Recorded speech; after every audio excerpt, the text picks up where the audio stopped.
Morning, Abotai Moadim Simcha. This year, the second days of Pesach, we have something special in that it is a Yom Tov on Friday that goes into Shabbat.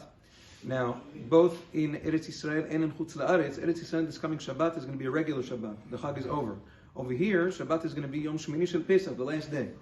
Regardless, in order to prepare on Yom Tov for Shabbat, there's something that we have to do. There's a special mitzvah called Eruv Tavshilin, which means, the Gemara explains in the second Perek of Masechet Betzah, that the Chachamim looked at it this way. We know that one day of Yom Tov cannot prepare for any other day, whether it's one day of Yom Tov for another day, or if it's a day of Yom Tov for a weekday. You can't prepare on one for the other. And even if it's one day of Yom Tov for Shabbat, it's also asur to prepare.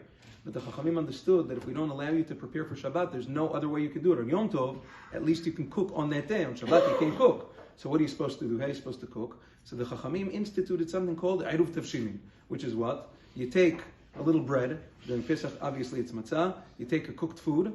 Yeah, really, Meikar Adin, a cooked food is enough to cook and to bake. But we do both. We take a cooked food, you take an egg, and you take a piece of matzah. You put it together, you make a bracha, and you prepare it, you designate it, and then the Chachamim say, what does it do? What's the function?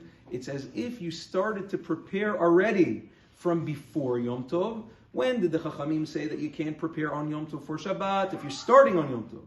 But the Chachamim say when you make an Eruv Tavshilin, it means you started preparing before Yom Tov, and then on Yom Tov, you're just finishing up, Kavyachol, finishing up your preparations for Shabbat, and that's okay.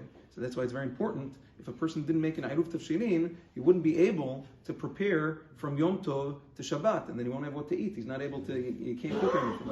Now, the way to do it, like we said, is there's a special bracha. You take preferably a kabetzav each, kabetzav matzah. You can take a whole matzah. You take a hard-boiled egg or any other cooked food. You can take kabetzah's worth.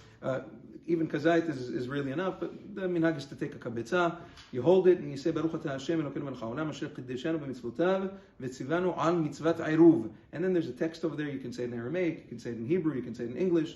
You would say that with this Eruv, it should be mutar for us to cook and to do all of our preparations and to light candles from Yom Tov to Shabbat, and then you put it away and you eat that at some point. You're not chayav to eat it, but it's preferable to eat it at some point on Shabbat during one of the Seudot.